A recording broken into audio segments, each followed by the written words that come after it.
My name is Margaret Adamson. I'm the Australian High Commissioner to Pakistan.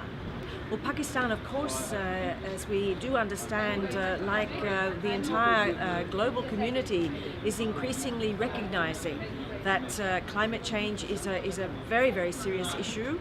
Climate change for Pakistan does indeed have very important economic impacts and indeed impacts on the availability and predictability of water supplies for its nation, and of course in a nation that relies so heavily on agriculture. The production of sustainable agriculture relies of course on those water resources, and so climate change and its nexus with water sustainable use, with population pressures, with the food security issues, all of these are very much bound up with the growing impact of climate change. Of course, there is a very important regional dimension here, and so Pakistan will increasingly find the value of working closely in the neighbourhood, building on the good history of having a treaty-based system with India in the Indus Water Treaty.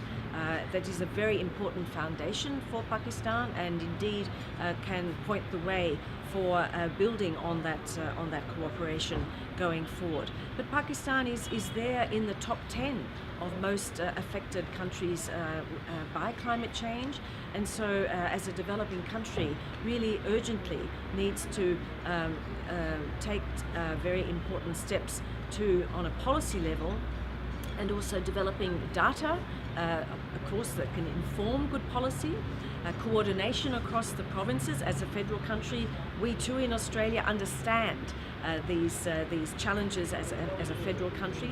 Incredibly important that one works across the nation collectively, and of course that one involves the private sector, all the stakeholders, civil society, that our children and our general population are also well informed about the impacts of climate change. Incredibly important to engage women in the way forward, as well as half of the population, and often when it comes to issues of collecting water, who is collecting water? Who is working in the fields? It's so frequently women. Who are on the front line of disaster impact? It's so often women. So incredibly important to reach out to half of your population and make sure that they are part of the journey of the adaptation and mitigation of the impact of climate change on Pakistan. I did mention before the nexus of climate change, of course, with sustainable management of water, and with, of course, with energy, and also with food security, and with agriculture, and overall the prosperity of our nations and the production of our economy for, again, the good of all of our population. So indeed, Australia, since the 1950s, we have been supporting Pakistan. We are one of the first countries as part of the Commonwealth to establish a High Commission after the creation of Pakistan. We have been sending Pakistanis to Australia to study. In Australia since the 1950s, we have thousands of alumni of Australian universities, many of whom are public policy, water, agriculture, in food, nutrition and related fields, all of whom have studied in Australia. We have also a very live partnership with Pakistan in the area of water management, sustainable management of water policy, sharing our experiences, developing the data sets, as I mentioned before. We've also been working with a partnership with Pakistan since the 1980s in the agricultural sector. So the adaptation of your agriculture to your sustainable water supplies.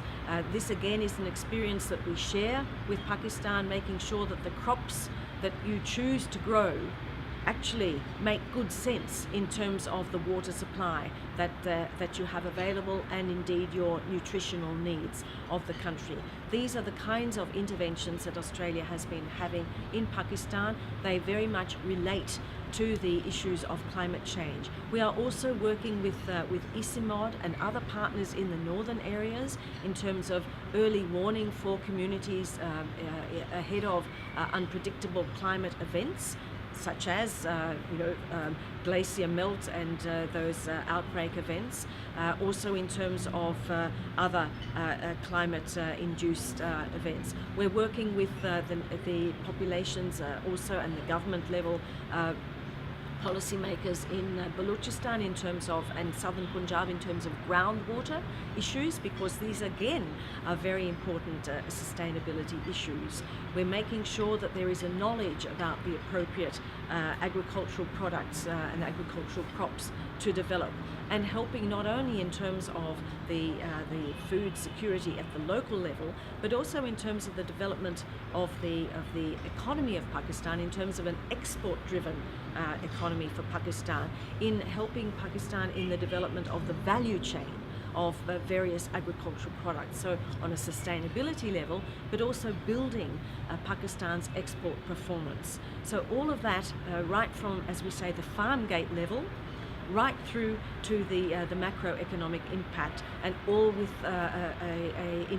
interface with the impacts of climate change. I think the upcoming conference in Poland, just as the conference in Paris, the whole COP process as part of the international momentum towards a global solidarity and global action on climate change is also very, very important for Pakistan to be participating in, because there we see not only the national level response and the various donor parties working with Pakistan, but also that Pakistan is contributing to the global momentum to manage our global home, our planet, to ensure that for future generations it is indeed on the right path for sustainability.